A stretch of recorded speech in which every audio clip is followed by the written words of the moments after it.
मेरा नाम निहारिका है। मैं एक छोटे से गांव से हूँ। हमारा गांव हरियाणा के एक कोने में बसा हुआ है, जहाँ जिंदगी बहुत धीमी और साधारण है। बचपन से ही मैंने बड़े शहरों की कहानियाँ सुनी थीं, जहाँ जिंदगी तेजी से भागती है। पढ़ाई में अच्छी होने के कारण मैंने गांव के स्कूल के बाद दिल्ली में एक कॉलेज में दाखिला लिया। वहाँ पढ़ाई के दौरान ही मुझे एक बड़ी आईटी कंपनी में नौकरी मिल गई। घर वाले बहुत खुश थे। पापा ने तो पूरे गांव में मिठाई बांट दी थी। दिल्ली में जिंदगी बिल्कुल अलग थी। भीड़ भाड़, तेज रफ्तार और हर कोई अपने काम में उलझा हुआ। मेरी नौकरी रात की शिफ्ट में थी, जो मुझे शुरू में थोड़ी अजीब लगी, लेकिन काम दिलचस्प था और मैंने खुद को व्यस्त रखना सीख लिया। मेरा काम रात 12 बजे खत्म होता था और वहां से मैं साइकिल चलाकर रेलवे स्टेशन जाती थी। वहां से ट्रेन पकड़कर घर जाना मेरी दिनचर्या बन चुकी थी। हर रात स्टेशन का माहौल शांत होता था। वहां कुछ गिने चुने लोग होते थे जो अपने अपने सफर के इंतजार में होते। मैं अपनी साइकिल पार्क करती, प्लेटफॉर्म पर बैठती और ट्रेन का इंतजार करती। प्लेटफॉर्म पर लगा एलईडी बोर्ड आने जाने वाली ट्रेनों की जानकारी देता था। यह देखकर मुझे समय का अंदाजा हो जाता था कि मेरी ट्रेन कब आएगी। उस रात भी मैं ऑफिस का काम खत्म करके स्टेशन पहुंची, लेकिन आज का माहौल कुछ अलग था। हवा में एक अजीब सा सन्नाटा था, जैसे हर चीज रुक गई हो। मैंने साइकिल को अपने तय स्थान पर पार्क किया और प्लेटफॉर्म की तरफ बढ़ी। प्लेटफॉर्म पर कदम रखते ही मैंने देखा कि एलईडी बोर्ड की लाइट्स अजीब तरीके से जल बुझ रही थीं। पहले तो मैंने इसे नजरअंदाज किया, सोचा शायद तकनीकी खराबी होगी, लेकिन यह पहली बार था जब मैंने इसे ऐसा देखा। प्लेटफॉर्म पर लोग बहुत कम थे। मुझे थोड़ा अजीब लगा, लेकिन मैंने इसे भी सामान्य समझा। मैं अपनी पसंदीदा सीट पर बैठ गई और अपने बैग से हेडफोन निकालकर गाने सुनने लगी। यह मेरा रोज का तरीका था खुद को आराम देने का, लेकिन उस रात कुछ भी आरामदायक नहीं लग रहा था। मैंने आसपास देखा। प्लेटफॉर्म की लाइट्स धीमी हो गई थीं और स्टेशन पर मौजूद गिने चुने लोगों के चेहरे भी किसी वजह से घबराए हुए लग रहे थे। एक बुजुर्ग व्यक्ति बार बार अपनी घड़ी देख रहे थे, जैसे किसी ट्रेन का बेसब्री से इंतजार कर रहे हों। एक महिला अपने बच्चे को गोद में लिए इधर उधर देख रही थी, लेकिन उनकी आंखों में भी एक अजीब सा डर था। ट्रेन आने में अभी समय था। मैंने सोचा कि कुछ पढ़ लिया जाए, तो मैंने अपना मोबाइल निकाला, लेकिन तभी बिजली चली गई। पूरा प्लेटफॉर्म अंधेरे में डूब गया। मेरी धड़कन तेज हो गई। रात के समय अंधेरा अपने आप में डरावना होता है, और जब आप अकेले हों तो यह डर दोगुना हो जाता है। कुछ समय बाद बिजली वापस आई, लेकिन तब तक प्लेटफॉर्म पर सन्नाटा और गहरा हो चुका था। मैंने घबराहट में पापा को फोन किया। पापा, मैं स्टेशन पर हूं। सब कुछ ठीक तो है, लेकिन यहां कुछ अजीब लग रहा है। पापा ने तुरंत कहा, घबराओ मत बेटा, ट्रेन पकड़ो और सीधे घर आओ। मैं तुम्हारा इंतजार कर रहा हूं। ट्रेन आने का समय हो गया था। मैंने एलईडी बोर्ड की तरफ देखा। आमतौर पर उस पर ट्रेन की सारी जानकारी होती थी, लेकिन आज वह भी ठीक से काम नहीं कर रहा था।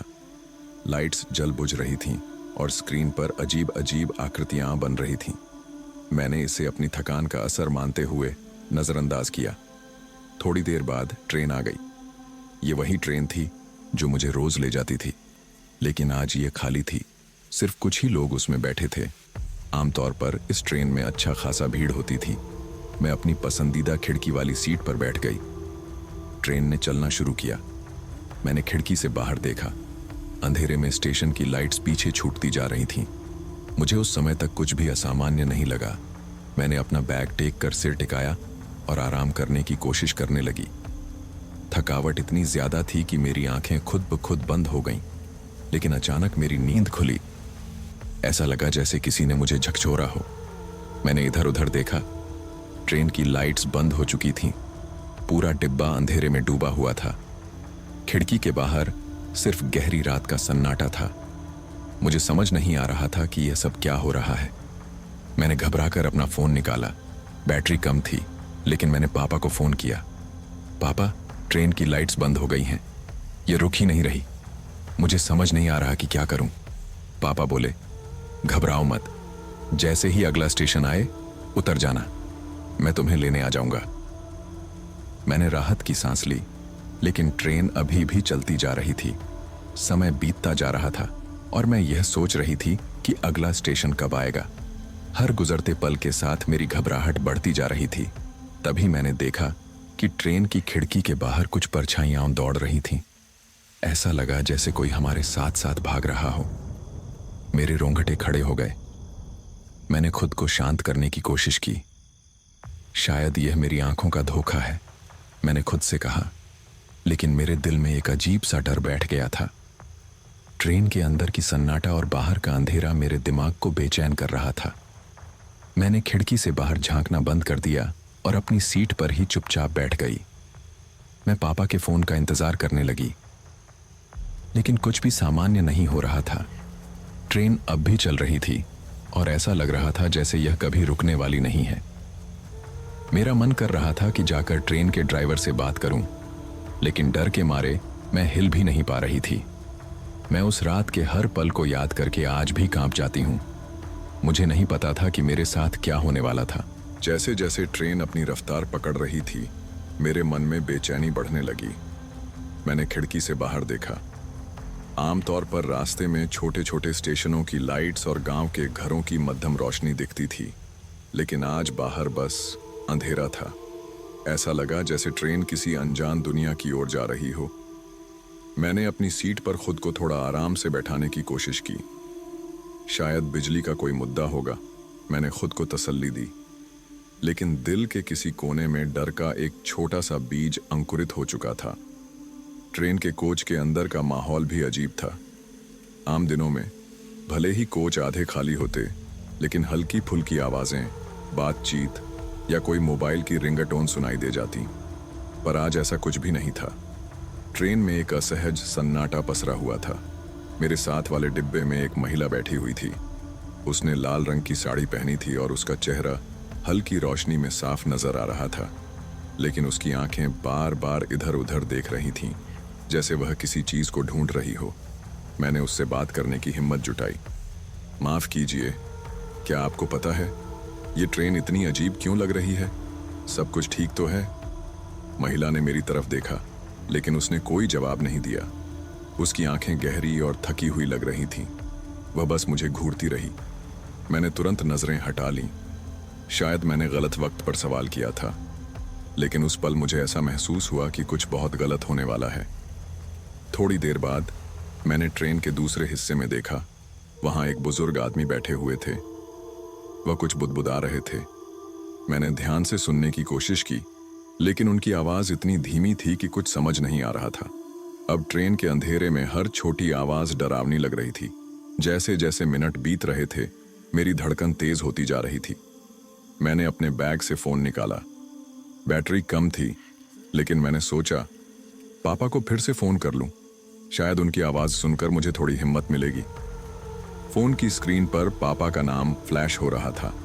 मैंने जल्दी से फोन उठाया। पापा, ट्रेन अजीब तरह से चल रही है। यहां सब कुछ बहुत अजीब लग रहा है। आप कहां हैं? पापा ने जवाब दिया। बेटा, घबराओ मत, बस अगले स्टेशन पर उतर जाना, मैं तुम्हें लेने आ जाऊंगा। उनकी आवाज सुनकर थोड़ा सुकून मिला, लेकिन फिर मैंने खिड़की के बाहर देखा। ट्रेन अब भी रुकने का नाम नहीं ले रही थी। कुछ मिनटों बाद ट्रेन अचानक झटके से धीमी हो गई। मेरा दिल राहत से भर गया। शायद अगला स्टेशन आ गया था। लेकिन जब मैंने खिड़की से बाहर झांका तो वहां बस घना अंधेरा था। कोई लाइट नहीं, कोई लोग नहीं।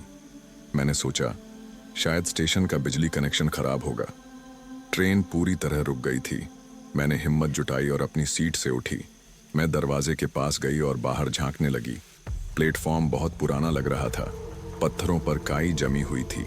स्टेशन के बोर्ड पर कोई नाम नहीं लिखा था।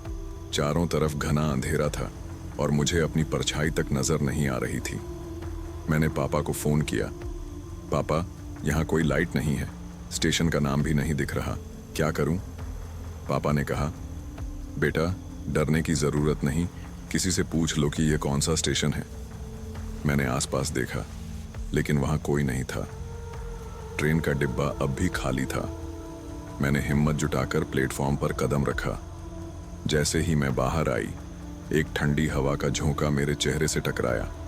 ऐसा लगा जैसे किसी ने मुझे पीछे से छू लिया हो। मैंने तुरंत पीछे मुड़कर देखा, लेकिन वहां कोई नहीं था। प्लेटफॉर्म पर चलते हुए मुझे एक अजीब सी महक आई। ये महक किसी सड़े हुए खाने की तरह थी। मैंने नाक बंद कर ली और स्टेशन के दूसरे छोर की ओर बढ़ने लगी। तभी मुझे एक पुराना लकड़ी का बोर्ड दिखा। उस पर कुछ लिखा था, लेकिन काई और धूल के कारण शब्द धुंधले हो चुके थे। मैंने बैग से अपना छोटा टॉर्च निकाला और बोर्ड पर रोशनी डाली। वहां लिखा था कालीपुरा स्टेशन। यह नाम मैंने पहले कभी नहीं सुना था। मैंने पापा को फिर फोन किया और बताया कि मैं कालीपुरा स्टेशन पर हूं। पापा ने कहा, कालीपुरा? यह स्टेशन तो बंद हो चुका है, वहां ट्रेन कैसे रुकी? उनकी बात सुनकर मेरे शरीर में एक सिहरन दौड़ गई। पापा, मुझे यहां से निकलना होगा। मैंने वापस ट्रेन में जाने का फैसला किया, लेकिन जैसे ही मैं ट्रेन की तरफ बढ़ी, मुझे लगा कि कोई मेरे पीछे चल रहा है। मैंने डर के मारे अपनी चाल तेज कर दी। मेरे कदमों के साथ साथ पीछे की आवाज भी तेज हो गई। आखिरकार मैं ट्रेन के पास पहुंच गई और जल्दी से अंदर चढ़ गई, लेकिन ट्रेन अब भी पूरी तरह खाली थी। मैं वापस अपनी सीट पर बैठ गई और कांपते हुए खिड़की के बाहर देखने लगी। प्लेटफॉर्म अब भी उतना ही सुनसान और डरावना लग रहा था। तभी मुझे दूर से किसी के हंसने की आवाज सुनाई दी। यह हंसी धीमी और डरावनी थी, जैसे कोई मुझे चिढ़ा रहा हो। मैंने खिड़की के बाहर झांक कर देखा, लेकिन वहां कोई नहीं था। मेरी सांसें तेज हो रही थीं। उस अंधेरे और सन्नाटे में मैं खुद को पूरी तरह असहाय महसूस कर रही थी। मुझे समझ नहीं आ रहा था कि यह सब मेरे साथ क्यों हो रहा है। शायद यह मेरी जिंदगी की सबसे डरावनी रात बनने वाली थी। ट्रेन अब भी रुकी हुई थी और मेरे मन में अजीब सा डर बढ़ता जा रहा था। चारों तरफ गहरा सन्नाटा था। मैंने खिड़की से बाहर देखा, लेकिन स्टेशन की कोई पहचान नहीं हो रही थी। प्लेटफॉर्म खाली था, सिर्फ पुरानी खाई लगी दीवारें और टूटी फूटी बेंचें दिख रही थीं। ट्रेन में भी कोई हलचल नहीं थी।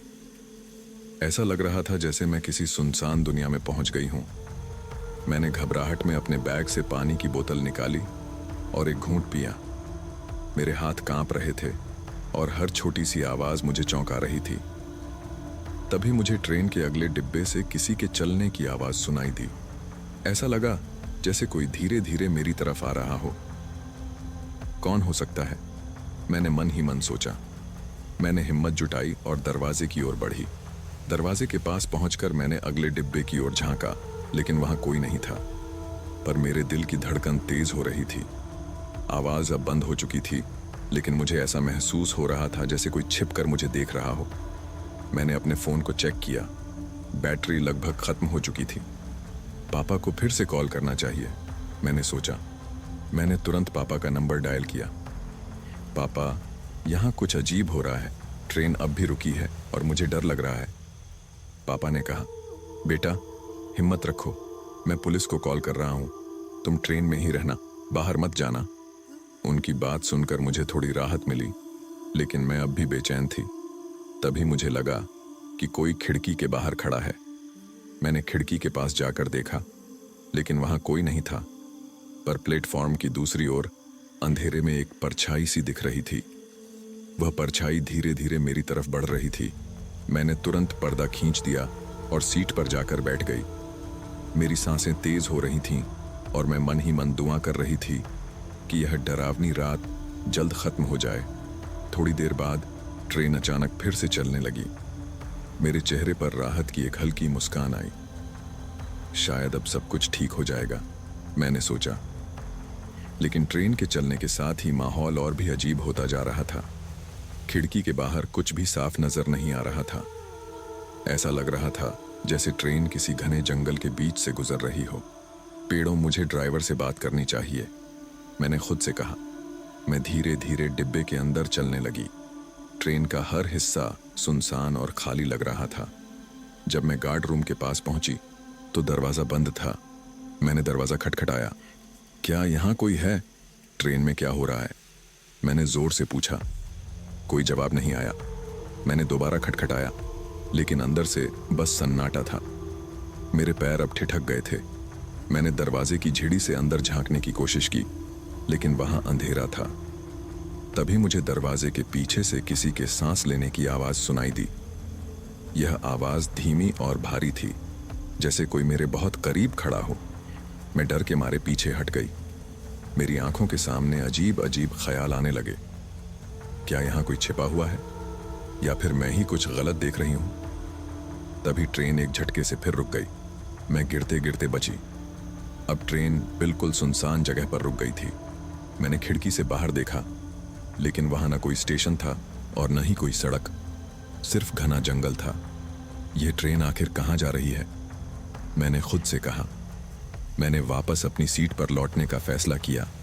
जैसे ही मैं अपनी सीट के पास पहुंची, मुझे लगा कि किसी ने मेरे कंधे पर हाथ रखा है। मैंने तुरंत पीछे मुड़कर देखा, लेकिन वहां कोई नहीं था। मेरा दिल जोर जोर से धड़कने लगा।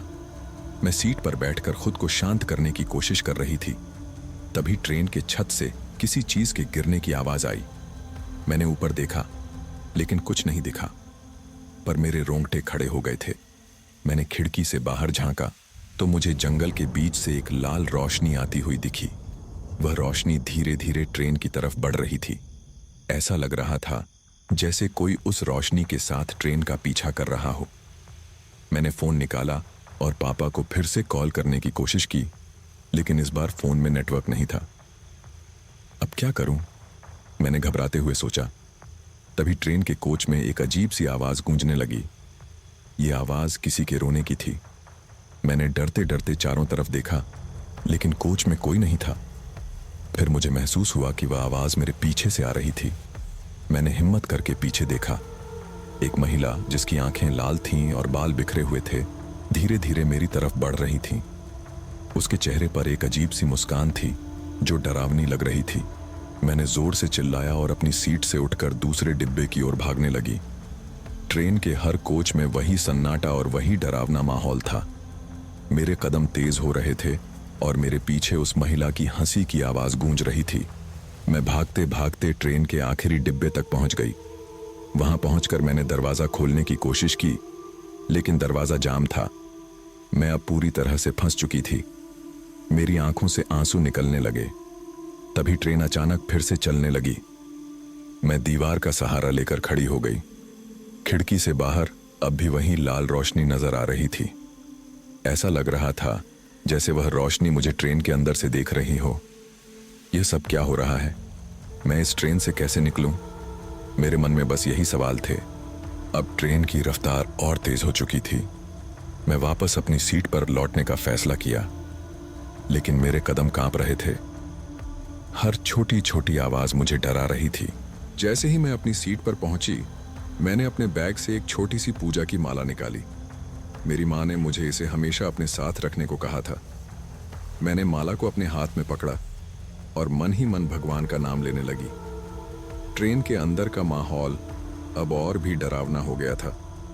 हर कोने से अजीब अजीब आवाजें आ रही थीं, पर मैंने खुद को शांत रखने की कोशिश की। मुझे समझ नहीं आ रहा था कि यह सब कैसे खत्म होगा। क्या मैं इस ट्रेन से कभी बाहर निकल पाऊंगी, या फिर यह ट्रेन मुझे किसी और ही दुनिया में ले जा रही है? मेरे मन में डर के साथ साथ कई सवाल घूम रहे थे। ट्रेन एक झटके से फिर रुक गई। मैं गिरते गिरते बची। खिड़की से बाहर झांका तो चारों तरफ घना अंधेरा था। ट्रेन एक सुनसान स्टेशन पर रुकी थी। स्टेशन की हालत खराब थी। दीवारों पर जाले लगे हुए थे, छत से प्लास्टर झड़ रहा था और बेंचें टूटी हुई थीं। न कहीं रोशनी थी, न कोई इंसान। ऐसा लग रहा था जैसे यह स्टेशन कई सालों से वीरान पड़ा हो। मैंने अपने बैग से टॉर्च निकाली और खिड़की से बाहर झांकने लगी। मुझे दूर दूर तक कोई दिखाई नहीं दे रहा था। ट्रेन के कोच में भी गहरा सन्नाटा था। यह सब इतना डरावना था कि मैं समझ नहीं पा रही थी कि क्या करूं। क्या मुझे ट्रेन से बाहर जाना चाहिए? मैंने खुद से सवाल किया, पर मन ही मन मुझे डर लग रहा था। पर अगर मैं अंदर बैठी रहती तो भी कुछ नहीं होने वाला था। थोड़ी हिम्मत जुटाकर मैंने ट्रेन के दरवाजे की ओर कदम बढ़ाए। दरवाजा खोलते ही ठंडी हवा का एक झोंका मेरे चेहरे पर लगा। वह हवा इतनी ठंडी थी कि मेरी पूरी रीढ़ में सिहरन दौड़ गई। मैंने अपने कदम बाहर की ओर बढ़ाए। स्टेशन के प्लेटफॉर्म पर पहुंचते ही मुझे महसूस हुआ कि यहाँ कुछ गड़बड़ है। यह स्टेशन इतना शांत था कि मेरी सांसों की आवाज भी गूंज रही थी। मैंने चारों तरफ देखा, लेकिन कोई नहीं था। तभी मैंने स्टेशन के एक कोने में एक बड़ा सा बोर्ड देखा। उस पर स्टेशन का नाम लिखा होना चाहिए था, लेकिन नाम के अक्षर मिट चुके थे। बस कुछ धुंधले निशान बचे थे। मैंने सोचा, ये कौन सा स्टेशन है और यहाँ इतनी वीरानी क्यों है। तभी पीछे से किसी के कदमों की आवाज आई। मेरा दिल जोर से धड़कने लगा। मैंने पीछे मुड़कर देखा, लेकिन वहां कोई नहीं था।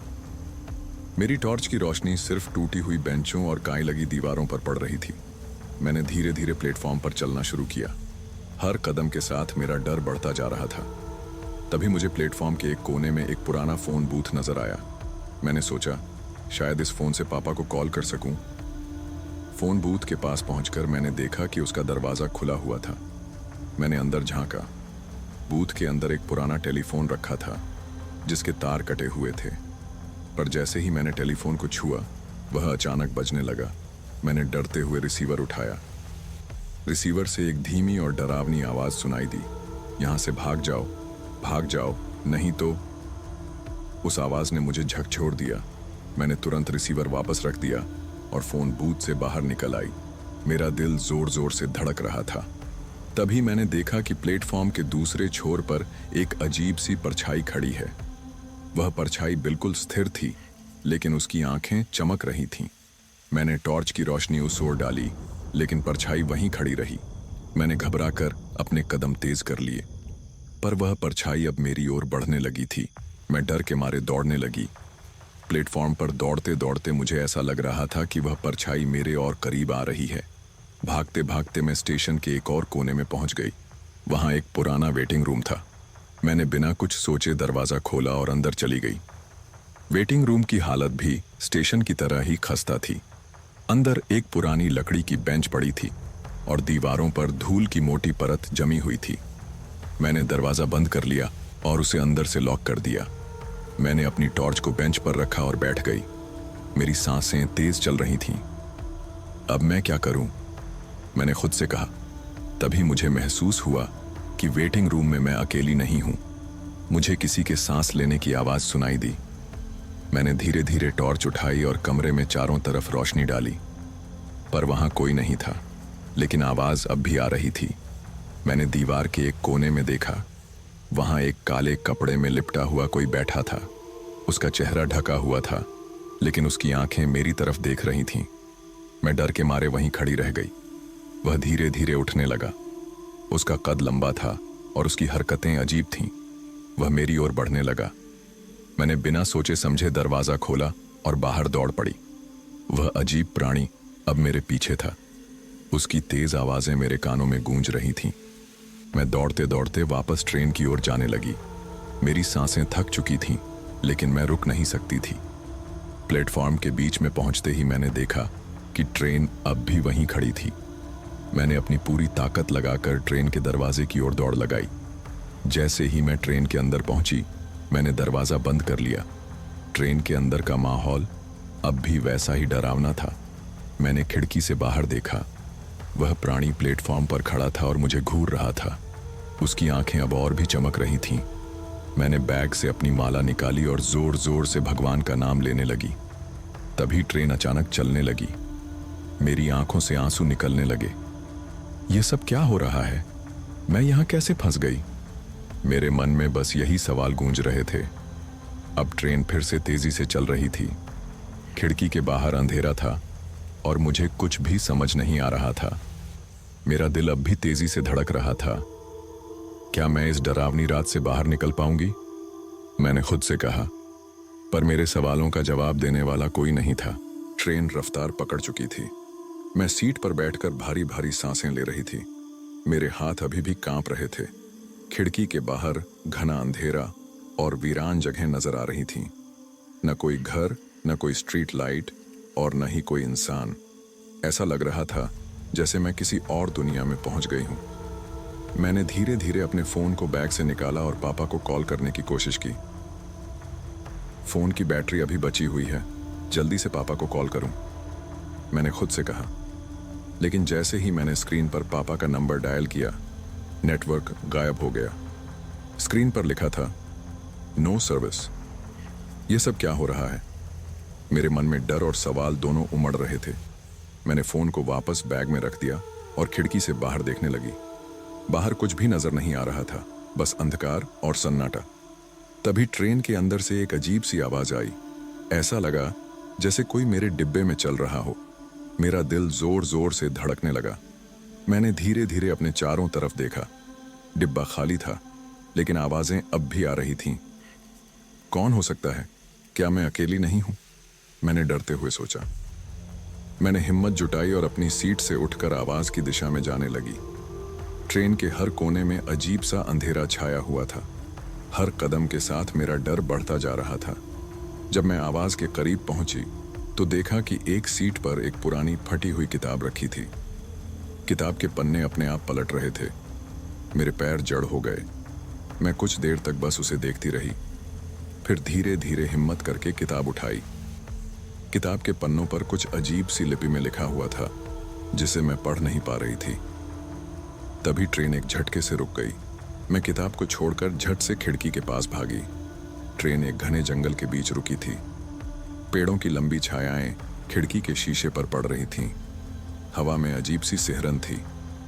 ये ट्रेन यहां क्यों रुकी? मैंने खुद से कहा। तभी मुझे ट्रेन के अंदर किसी के चलने की आवाज फिर से सुनाई दी। इस बार आवाज और तेज थी, जैसे कोई मेरे पास आ रहा हो। मैंने डर के मारे अपनी सीट के नीचे छुपने की कोशिश की। सीट के नीचे छुपते ही मैंने देखा कि किसी के जूते मेरे पास से गुजरे। वो भारी कदम धीरे धीरे आगे बढ़ रहे थे। मैंने हिम्मत करके झांकने की कोशिश की, लेकिन जैसे ही मैंने सिर उठाया, वो जूते गायब हो चुके थे। ये सब क्या हो रहा है? कौन है यहां? मैंने धीरे से फुसफुसाया। तभी ट्रेन के दरवाजे की तरफ से एक धीमी डरावनी आवाज सुनाई दी। तुम यहां क्यों आई हो? मेरा पूरा शरीर पसीने से भीग गया। मैंने सीट के नीचे से निकलकर दरवाजे की तरफ देखा, लेकिन वहां कोई नहीं था। तभी मेरी नजर ट्रेन की छत पर गई। वहां एक परछाई थी। वह परछाई बिल्कुल स्थिर थी, लेकिन उसकी आंखें चमक रही थीं।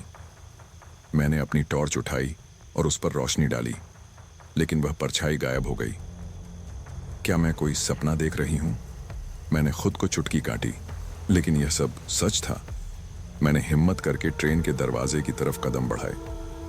दरवाजा खोलते ही ठंडी हवा का झोंका मेरे चेहरे पर लगा। मैंने बाहर झांका। चारों तरफ अंधेरा था। तभी मुझे दूर से किसी के चिल्लाने की आवाज सुनाई दी। आवाज इतनी तेज थी कि मेरे कान बजने लगे। मैं घबराकर ट्रेन के अंदर वापस आ गई और दरवाजा बंद कर लिया। अब क्या करूं? ये ट्रेन कहां जा रही है? मुझे इससे बाहर निकलना होगा, मैंने खुद से कहा। तभी ट्रेन फिर से चलने लगी। मैंने खिड़की से बाहर देखा। जंगल अब और घना होता जा रहा था। पेड़ इतने लंबे और डरावने थे कि उनकी छायाएं भी डर पैदा कर रही थीं। तभी मेरी नजर खिड़की के शीशे पर गई। शीशे पर किसी का चेहरा नजर आ रहा था। चेहरा धुंधला था, लेकिन उसकी आंखें मुझे घूर रही थीं। मैंने झट से खिड़की से दूर हटकर दूसरी तरफ देखा, पर वह चेहरा अब भी मुझे घूर रहा था। यह सब मेरी कल्पना है, यह सब मेरी कल्पना है, मैंने खुद को समझाने की कोशिश की, लेकिन वह चेहरा अब भी वहीं था। तभी ट्रेन के अंदर लाइट्स झपकने लगीं। हर बार जब लाइट बंद होती तो मुझे अजीब अजीब परछाइयां और नजर आती। मैंने अपने बैग से माला निकाली और जोर जोर से भगवान का नाम लेने लगी। तभी लाइट अचानक पूरी तरह से बंद हो गई। अब ट्रेन के अंदर घुप अंधेरा था। मैंने टॉर्च ऑन की और सीट के नीचे छुपने की कोशिश की। टॉर्च की रोशनी बस थोड़ी दूर तक जा रही थी। तभी मुझे एक दरवाजे पर दस्तक सुनाई दी। कौन है वहां? मैंने डरते हुए पूछा, लेकिन कोई जवाब नहीं आया। दस्तक की आवाज अब और तेज हो रही थी। मेरा दिल जोर जोर से धड़क रहा था। मैंने हिम्मत करके दरवाजे की तरफ बढ़ने का फैसला किया। जैसे ही मैं दरवाजे के पास पहुंची, वह अपने आप खुल गया। दरवाजे के बाहर एक लंबी छाया खड़ी थी। मैं अपनी सीट पर बैठी हुई थी, पूरी तरह से कांप रही थी। मेरे चारों ओर अजीब सा सन्नाटा फैला हुआ था, लेकिन मेरे अंदर का डर और तेज हो रहा था। ट्रेन अब धीमे धीमे चलने लगी थी। खिड़की से बाहर घना जंगल और अंधेरा नजर आ रहा था। हवा में कुछ ऐसा महसूस हो रहा था जैसे वह मुझे घूर रही हो। तभी ट्रेन के अंदर एक और अजीब सी हलचल महसूस हुई। ऐसा लगा जैसे कोई और मेरे डिब्बे में आ चुका हो। मैंने अपनी जगह से उठने की हिम्मत की और धीरे धीरे इधर उधर देखने लगी। ट्रेन का हर कोना अजीब सी धुंध और ठंडक में लिपटा हुआ था। क्या यहाँ और कोई है? मैंने धीरे से आवाज लगाई, लेकिन जवाब में सन्नाटा ही मिला। मैंने खिड़की से बाहर देखने की कोशिश की। बाहर कुछ भी साफ नहीं दिख रहा था। ट्रेन की धीमी रफ्तार और अजीब सी आवाजें माहौल को और डरावना बना रही थीं। तभी मुझे पीछे से एक धीमी आवाज सुनाई दी, जैसे कोई मेरा नाम ले रहा हो। नेहा। मैंने तुरंत मुड़कर देखा। वहां कोई नहीं था। मेरा दिल इतनी जोर से धड़क रहा था कि मैं अपनी धड़कनें सुन सकती थी। मैंने धीरे धीरे उस जगह की तरफ कदम बढ़ाए जहां से आवाज आई थी। तभी ट्रेन अचानक रुक गई। इस बार ट्रेन किसी स्टेशन पर नहीं, बल्कि एक सुनसान जगह पर रुकी थी। मैंने खिड़की से बाहर झांका। बाहर सिर्फ अंधेरा और कुछ पेड़ों की छायाएं थीं। मुझे समझ नहीं आ रहा था कि यह ट्रेन कहाँ जा रही है और क्यों रुकी है। तभी मुझे ट्रेन के दरवाजे के पास कुछ हलचल महसूस हुई। मैंने धीरे धीरे दरवाजे की तरफ कदम बढ़ाए। दरवाजा धीरे धीरे अपने आप खुल रहा था। बाहर घुप अंधेरा था, लेकिन दरवाजे के पास कोई खड़ा था। कौन है? मैंने कांपती आवाज में पूछा। कोई जवाब नहीं आया। मैं कुछ और बोलने वाली थी कि अचानक वह आकृति दरवाजे के अंदर आ गई। वह एक आदमी था जिसकी शक्ल अधूरी थी। उसकी आंखें खाली थीं और उसके चेहरे पर अजीब सा खून लगा हुआ था। तुम यहाँ क्यों आई हो? वह आदमी बोला। उसकी आवाज इतनी भारी और डरावनी थी कि मेरी रूह कांप गई।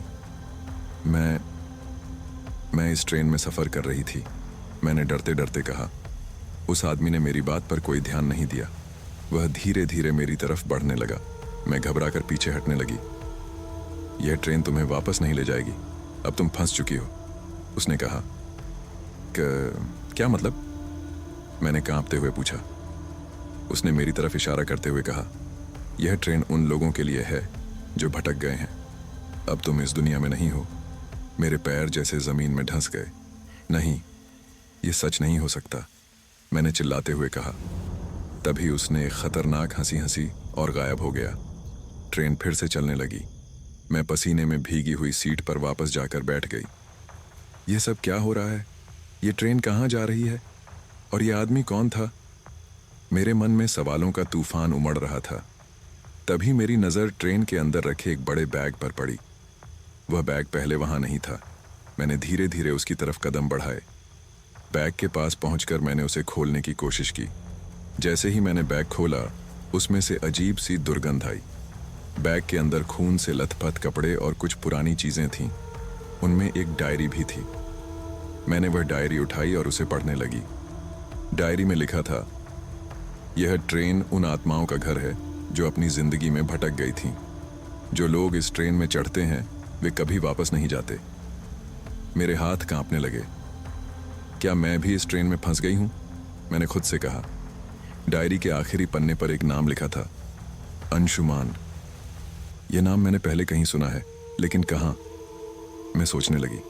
तभी ट्रेन का दरवाजा फिर से खुला। इस बार बाहर से कोई और अंदर आ रहा था। वह एक बूढ़ी औरत थी। उसके बाल बिखरे हुए थे और उसके हाथ में एक लालटेन थी। तुम यहां क्यों हो? उसने मुझसे पूछा। मैं बस अपने घर जा रही थी, मैंने घबराते हुए कहा। उसने जोर से हंसते हुए कहा, यह ट्रेन तुम्हें घर नहीं ले जाएगी। तुमने इसे चुन लिया है। अब इससे बचने का कोई रास्ता नहीं है। मैं यहां फंसना नहीं चाहती, मुझे यहां से बाहर निकालो, मैंने चिल्लाते हुए कहा। लेकिन वह औरत गायब हो गई। ट्रेन फिर से चलने लगी। मैं समझ नहीं पा रही थी कि अब क्या करूं। तभी ट्रेन के अंदर लाइट्स झपकने लगीं। हर बार जब लाइट बंद होती, मुझे अजीब अजीब परछाइयां नजर आती। मैं जोर जोर से भगवान का नाम लेने लगी। यह सब मेरी कल्पना नहीं हो सकती, मैंने खुद से कहा। ट्रेन अब और तेज हो रही थी। बाहर का अंधेरा और घना होता जा रहा था। मुझे समझ नहीं आ रहा था कि यह सफर कहाँ खत्म होगा। तभी ट्रेन के अंदर किसी बच्चे के रोने की आवाज सुनाई दी। मैं डरते डरते उस आवाज की तरफ बढ़ने लगी।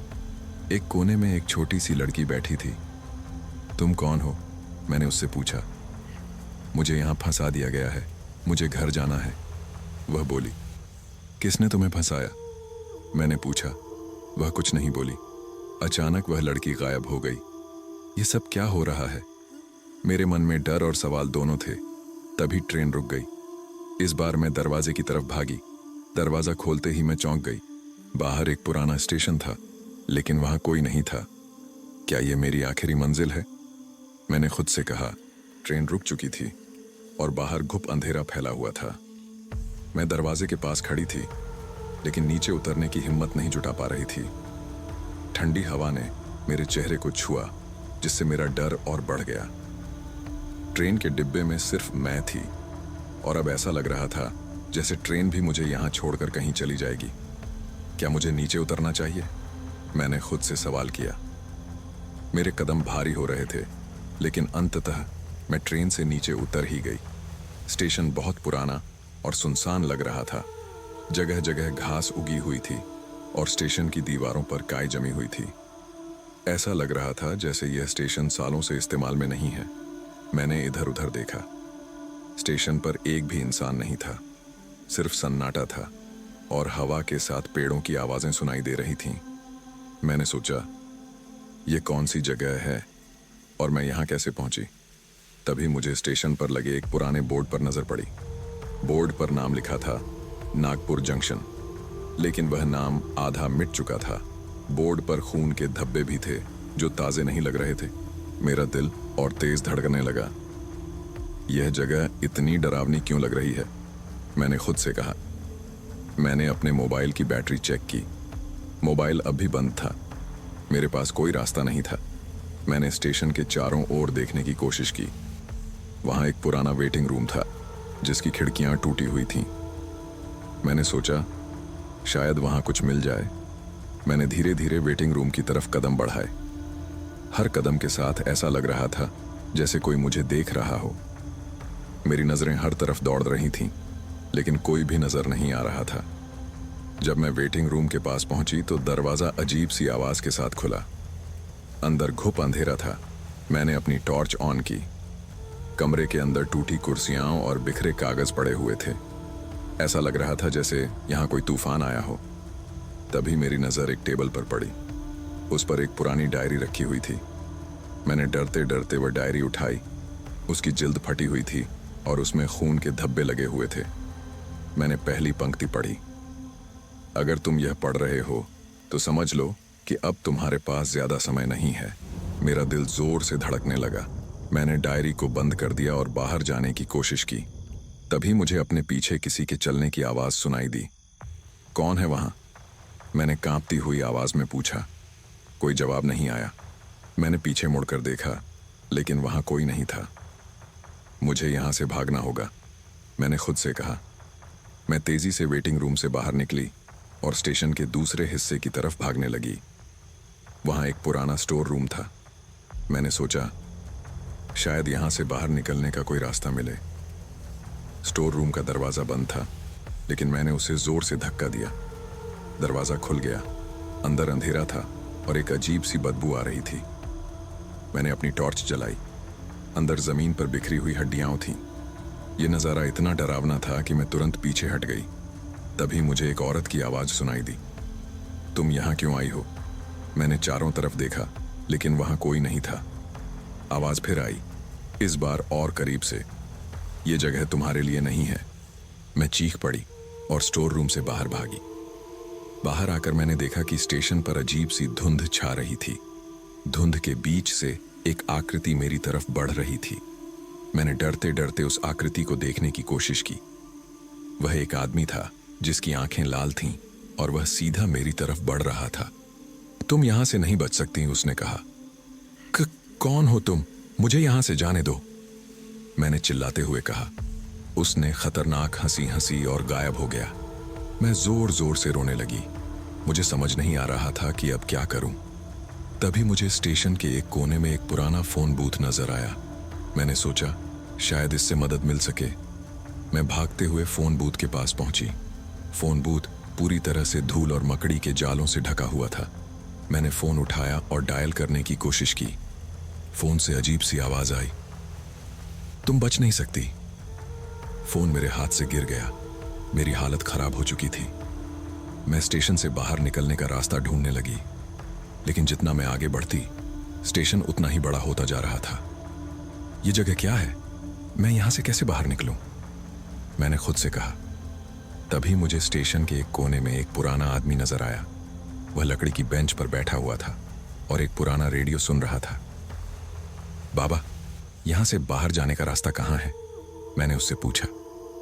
उसने मेरी तरफ देखा और बोला, बाहर का रास्ता नहीं है, जो यहां आता है वह यहीं रह जाता है। नहीं, यह सच नहीं हो सकता, मैंने चिल्लाते हुए कहा। उसने मेरी तरफ इशारा करते हुए कहा, अगर तुम बचना चाहती हो तो उस टनल में जाओ। मैंने टनल की तरफ देखा। टनल अंधेरे में डूबी हुई थी। मेरे पास और कोई रास्ता नहीं था। मैंने बाबा का शुक्रिया अदा किया और टनल की तरफ बढ़ने लगी। जैसे ही मैं टनल के अंदर गई, एक भयानक आवाज सुनाई दी। आवाज इतनी तेज थी कि मैंने अपने कान ढक लिए। टनल के अंदर अजीब सी परछाइयां और आवाजें गूंज रही थीं। यह सही जगह नहीं है, मुझे वापस जाना चाहिए, मैंने सोचा। लेकिन पीछे जाने का रास्ता भी बंद हो चुका था। अब मेरे पास सिर्फ एक ही रास्ता था, आगे बढ़ने का। टनल के भीतर कदम रखते ही अजीब सा माहौल था। घुप अंधेरा और हर तरफ सन्नाटा। मैंने अपनी टॉर्च जलाई, लेकिन उसकी रोशनी भी जैसे इस अंधेरे को चीर नहीं पा रही थी। मेरी हर कदम की आवाज गूंज रही थी, जैसे सुरंग खुद मुझसे बात कर रही हो। सुरंग की दीवारों पर कुछ अजीब निशान थे, जो शायद किसी पुराने समय में बनाए गए थे। हर निशान के पास कुछ शब्द लिखे थे, लेकिन भाषा मुझे समझ नहीं आ रही थी। उन शब्दों को पढ़ने की कोशिश करते हुए मुझे हल्की सी सरसराहट सुनाई दी। क्या कोई मेरे पीछे है? मैंने डरते हुए पीछे मुड़कर देखा, लेकिन वहां कुछ भी नहीं था। मैंने खुद को समझाया, शायद यह सिर्फ मेरी सोच है, मुझे शांत रहना होगा। टनल के अंदर का रास्ता बहुत संकरा था। दीवारें इतनी पास थीं कि मेरा कंधा बार बार उनसे टकरा रहा था। अचानक टॉर्च की रोशनी कमजोर पड़ने लगी। मैंने जल्दी से टॉर्च को हिलाया और रोशनी थोड़ी तेज हुई, लेकिन तभी मुझे एक परछाई दिखी। यह क्या है? मेरे मुंह से शब्द बमुश्किल निकले। परछाई धीरे धीरे मेरी तरफ बढ़ने लगी। मैंने डर के मारे टॉर्च फर्श पर गिरा दी। मेरी सांसें तेज हो गईं और मेरे पैर जैसे जड़ हो गए थे। परछाई मेरे पास आकर रुकी। उसने कोई आवाज नहीं की, लेकिन उसके होने का एहसास मुझे सिहरन दे रहा था। मैंने जल्दी से टॉर्च उठाई और उस पर रोशनी डाली। परछाई गायब हो चुकी थी। अब मुझे समझ नहीं आ रहा था कि मैं क्या करूं।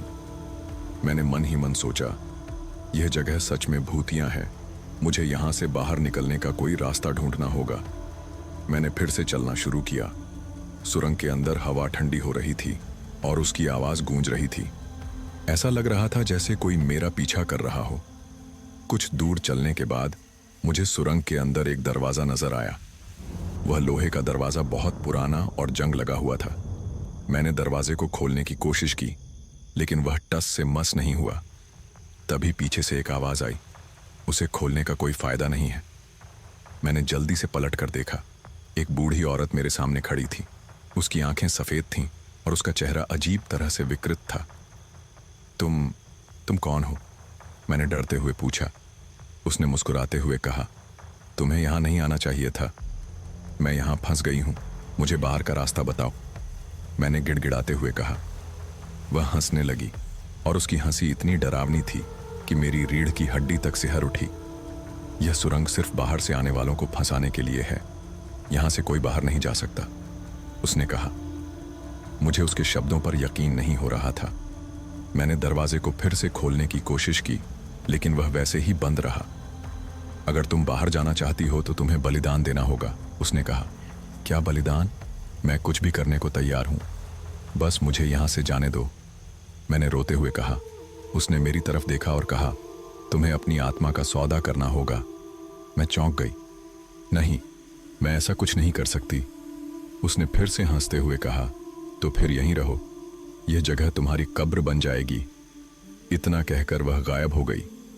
मैं दीवार के सहारे बैठ गई और जोर जोर से रोने लगी। मेरी हालत अब ऐसी हो चुकी थी कि मैं कुछ भी सोचने समझने के लायक नहीं थी। कुछ देर बाद मैंने खुद को संभाला। नहीं, मैं हार नहीं मान सकती, मुझे बाहर का रास्ता ढूंढना ही होगा, मैंने खुद से कहा। मैंने फिर से चलना शुरू किया। टनल अब और भी गहरी और डरावनी हो चुकी थी। दीवारों से अजीब सी आवाजें आ रही थीं, जैसे कोई फुसफुसा रहा हो। अचानक मुझे दीवार पर कुछ लिखा हुआ नजर आया। वह हिंदी में था, अगर तुम जीवित रहना चाहती हो तो पीछे मत देखना। यह पढ़कर मेरी धड़कन तेज हो गई। मैंने खुद से वादा किया कि चाहे कुछ भी हो जाए, मैं पीछे मुड़कर नहीं देखूंगी।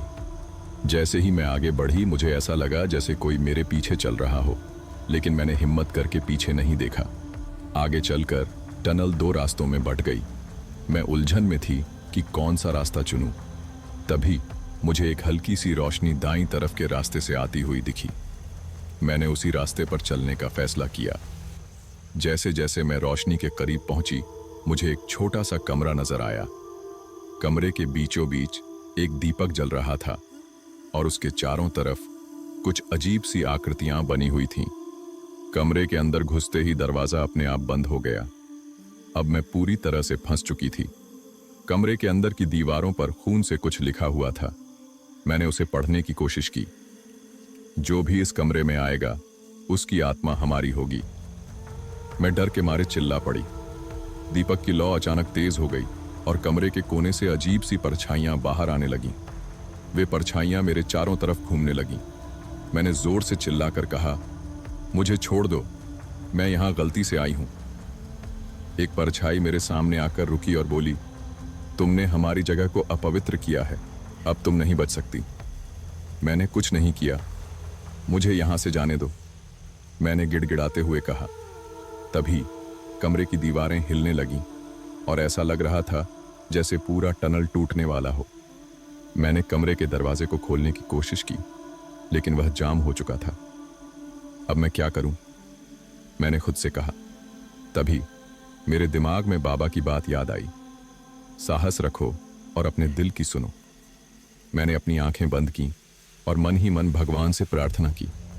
जैसे ही मैंने प्रार्थना खत्म की, दरवाजा अपने आप खुल गया।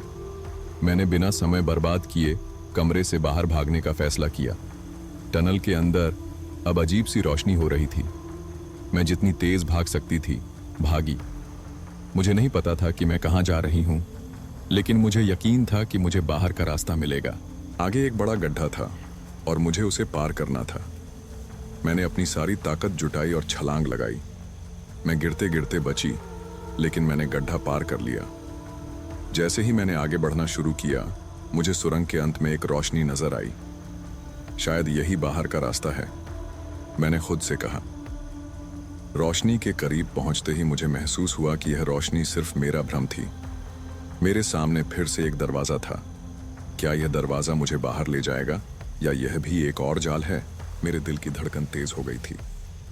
वह दरवाजा मेरे सामने खड़ा था, जैसे किसी ने मेरी पूरी यात्रा को खत्म करने के लिए इसे रखा हो। यह दरवाजा बहुत पुराना था।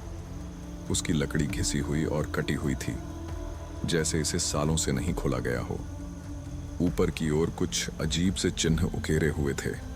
मैं उन चिन्हों को ध्यान से देख रहा था, लेकिन समझ नहीं पा रहा था कि वे क्या मतलब रखते हैं। मेरे दिमाग में एक सवाल घूम रहा था, क्या यह सच में मुझे बाहर ले जाएगा? मैंने खुद से पूछा। शायद यह भी एक और धोखा हो, एक और जाल हो जो मुझे और गहरे खींच ले जाएगा। लेकिन मुझे अपनी उम्मीद को बनाए रखना था, क्योंकि अब कोई दूसरा रास्ता नहीं बचा था। मैंने धीरे से उस दरवाजे की ओर कदम बढ़ाए। हर कदम के साथ दरवाजे के पास आते हुए मुझे ऐसा लग रहा था जैसे मेरे आसपास की हवा और भी भारी होती जा रही थी। मेरी सांसें तेज हो रही थीं और मैं महसूस कर रहा था कि कुछ गलत है। मेरी टॉर्च की रोशनी भी अब बहुत कम पड़ रही थी, जैसे वह भी मुझे अकेला छोड़ने वाली हो। मैंने दरवाजे की तरफ हाथ बढ़ाया और जैसे ही मैंने दरवाज़ा खोलने की कोशिश की, वह हिचकिचा गया। मैंने फिर से जोर लगाया, लेकिन वह बंद ही रहा। मैं अब और नहीं रुक सकता था। मुझे इस दरवाजे को खोलना ही था, चाहे जो भी हो। मैंने अपने शरीर को पूरा जोर लगाकर दरवाजे की ओर धकेला और आखिरकार वह दरवाज़ा थोड़ी सी खटखटाहट के साथ खुल गया।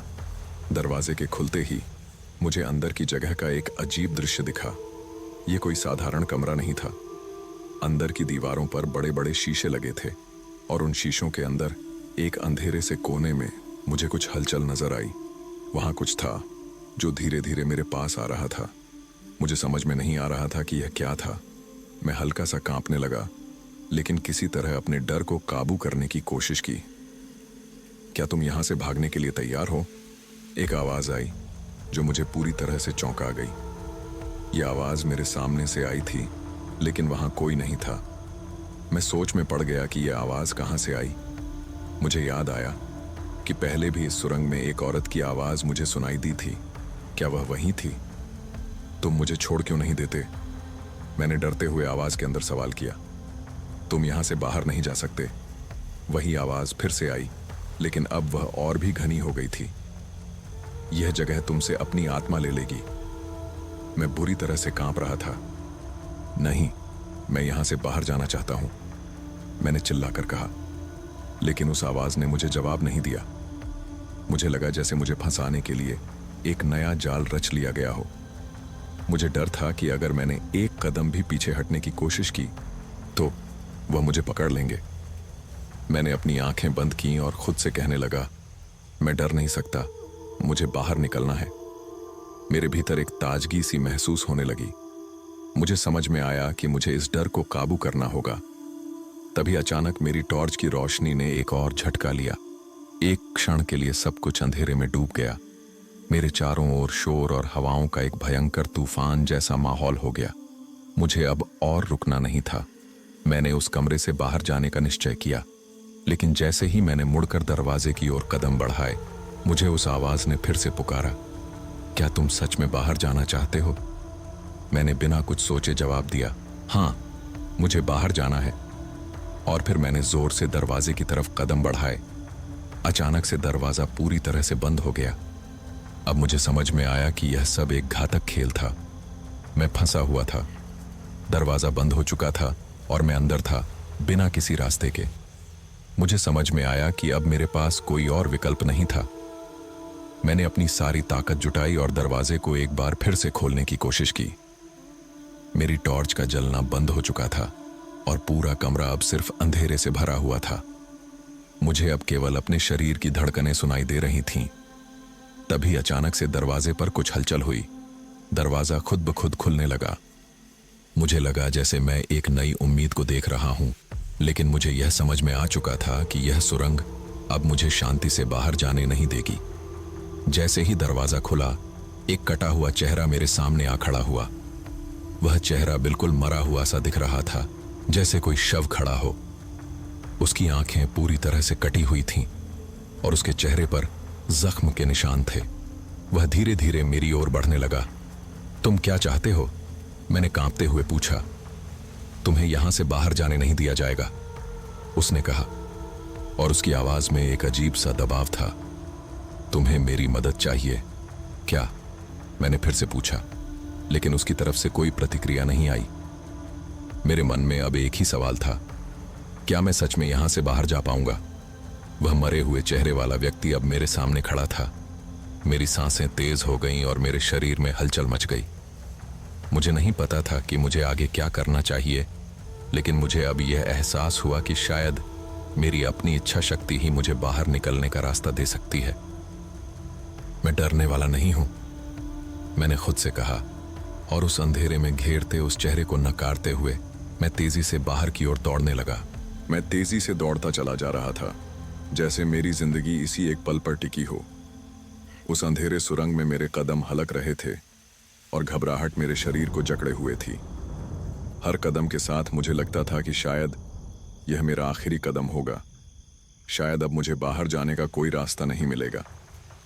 लेकिन फिर भी मैंने खुद को संभाला और सोचा कि जब तक मैं अपनी पूरी ताकत से कोशिश नहीं करूंगा, तब तक हार मानना नहीं चाहिए।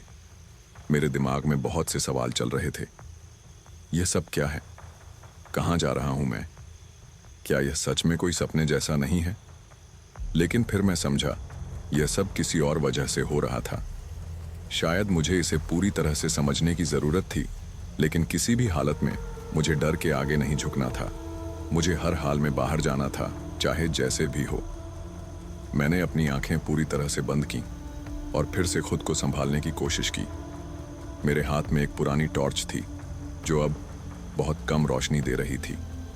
मैंने उस रोशनी में इधर उधर देखा, लेकिन कुछ भी नजर नहीं आया। मुझे यह महसूस हुआ कि सुरंग अब मुझे एक चक्रव्यूह में फंसा रही है। मेरे पास कोई रास्ता नहीं था, मुझे बस डर से लड़ने की हिम्मत जुटानी थी। जैसे ही मैं और आगे बढ़ा, मुझे महसूस हुआ कि यह सुरंग अब किसी जाल की तरह मेरी ओर खींच रही थी। दीवारों पर खून के धब्बे थे और हर कदम के साथ उनका रंग और गहरा होता जा रहा था। यह किसी तरह की चेतावनी जैसी लग रही थी और मुझे डर था कि मैं कुछ बहुत गलत करने जा रहा हूं। फिर भी मैंने रुकने का नाम नहीं लिया। इतने में मेरी टॉर्च की रोशनी अचानक से और भी मंद हो गई और मैं जैसे ही आगे बढ़ा एक और अजीब आवाज ने मुझे चौंका दिया। वह आवाज बहुत पास थी, जैसे कोई धीरे धीरे मेरे पीछे चल रहा हो। मैं डर से थम गया और फिर उसने मुझसे कहा, तुम कहीं नहीं जा सकते हो। वह आवाज सुनते ही मैं अचानक से हड़बड़ाया। कोई था जो मेरी राह रोक रहा था और वह मुझसे बहुत करीब था। मैंने फिर से घबराकर अपनी टॉर्च को चालू किया, लेकिन कोई नहीं दिखा। फिर मैंने धीरे से पीछे मुड़कर देखा तो मुझे किसी के कदमों की आवाज सुनाई दी। एक अजनबी रूप में वह मुझे अपना शिकार बनाने के लिए इंतजार कर रहा था। तुम कौन हो? मैंने डरते हुए पूछा, लेकिन फिर भी कुछ न सुनाई दिया। मैं अब डर के बजाय गुस्से में था। मैं तुम्हें जीतने नहीं दूंगा, मैंने जोर से कहा और उस दिशा में दौड़ने की कोशिश की जहां से आवाज आ रही थी। अब मैं बहुत दूर जा चुका था। अचानक सुरंग के सामने का रास्ता अचानक से खुल गया। एक बड़ी सी दरवाजे जैसी संरचना सामने खड़ी थी, जैसे किसी ने इसे मेरे लिए खोल दिया हो। मैंने बिना सोचे समझे उस दरवाजे को खोला और जैसे ही मैं बाहर निकला, मुझे एक नई दुनिया का सामना करना पड़ा। यह दुनिया बिल्कुल अलग थी। आसपास कहीं भी कोई जरा सा भी संकेत नहीं था कि मैं कहां हूं। आसपास घना अंधेरा था और मेरी टॉर्च भी अब पूरी तरह से बंद हो चुकी थी। इतने में एक हल्की सी आवाज मेरे कानों में आई, तुम यहां क्या कर रहे हो? यह वही आवाज थी जिसने पहले मुझे डराया था। मुझे समझ में आया कि मैं उस भयंकर स्थान से बाहर आ चुका था, लेकिन अब वह अजनबी आवाज मेरे सामने थी। मैंने पीछे मुड़कर देखा। वह वही व्यक्ति था जिसके चेहरे से गहरी गहरी झुर्रियां आ चुकी थीं और उसकी आंखें गहरी शून्य में खो गई थीं। वह धीरे धीरे मेरे पास बढ़ने लगा। अब मैं समझ गया था कि यह सब एक खौफनाक ख्वाब जैसा था और मैं इस ख्वाब से बाहर निकलने का कोई तरीका ढूंढ रहा था। तुम मेरे साथ आओगे? उसने मुझसे पूछा। उसकी आवाज में एक अजीब सा दबाव था। मैं बिना सोचे समझे उसे नकारते हुए वापस उस दरवाजे की ओर दौड़ पड़ा और फिर मेरी आंखों के सामने एक और खौफनाक दृश्य आया। यह दरवाजा अचानक से बंद हो गया। मुझे एक बार फिर से डर ने घेर लिया, लेकिन अब मेरी उम्मीदें टूट चुकी थीं। मैंने बिना देर किए वहां से फिर से दौड़ना शुरू किया। मेरी आंखों के सामने सब कुछ धुंधला हो रहा था और मैं महसूस कर रहा था कि यह सब किसी खौफनाक घड़े का हिस्सा है। लेकिन मैं यह जानता था कि अब मुझे अपनी पूरी ताकत और साहस को इस्तेमाल करना होगा, क्योंकि मुझे बाहर निकलने का एक रास्ता जरूर मिलेगा। तुम्हें नहीं छोड़ेंगे, तुम फिर कभी बाहर नहीं निकल सकोगे। एक और आवाज आई, लेकिन मैंने उसकी बातों को नकारा और तेज दौड़ने लगा। मेरा शरीर अब थक चुका था, लेकिन मेरी आत्मा में एक नई ऊर्जा आ गई थी। मैंने फिर से अपनी टॉर्च को चेक किया और इस बार उसकी रोशनी कुछ ज्यादा साफ थी। अचानक मैंने देखा, मेरे सामने एक खुला रास्ता था और उस रास्ते पर एक तेज रोशनी थी। मैंने उस रास्ते पर दौड़ते हुए एक अंतिम बार पलट कर देखा और मुझे लगा जैसे वह जगह मेरे पीछे छोड़ दी गई हो। अंत में मुझे वह मंजिल मिली जिसे मैं ढूंढ रहा था। मेरे पांव धीरे धीरे बाहर आ रहे थे और मैं इस भयानक अनुभव से मुक्त हो चुका था। आखिरकार मैंने अपनी आंखें खोली और देखा, मैं अपने घर के पास था। सूरज की पहली किरण मेरे चेहरे पर पड़ रही थी और मैं यह सोच रहा था कि क्या यह सब सच था या सिर्फ एक बुरा सपना। लेकिन फिर मैंने अपनी जेब में अपना फ़ोन निकाला और देखा कि मेरी कॉल हिस्ट्री में मेरे पिता का कोई कॉल रिकॉर्ड नहीं था। मुझे समझ में आ गया कि वह सब सिर्फ एक खौफनाक भूल भुलैया थी। वह सभी आवाज़ें, चेहरे और दरवाजे, सब कुछ सच में मुझे डराने के लिए था। लेकिन अब मुझे यह एहसास हुआ कि मैंने अपने डर को हराया था। मैंने अपनी आंखें बंद की और एक गहरी सांस ली। अब मुझे डर का सामना नहीं करना था और फिर मैंने अपने घर की ओर कदम बढ़ाए, जानता हुआ कि वह भयावह रात हमेशा के लिए समाप्त हो गई थी। अगर आपको हमारी ये वीडियो पसंद आई हो तो हमें कमेंट करके ज़रूर बताएं कि आपको यह कैसी लगी। हम मिलते हैं अगले वीडियो में। तब तक के लिए धन्यवाद। जय हिंद, जय भारत। और हाँ, अगर आपने अभी तक हमारे चैनल को सब्सक्राइब नहीं किया है तो फटाफट कर लीजिए। वीडियो को लाइक करना ना भूलें और अगर आपके पास भी कोई दिलचस्प कहानी हो तो हमें हमारी ईमेल पर भेज सकते हैं। ईमेल आईडी डिस्क्रिप्शन में दी गई है। धन्यवाद।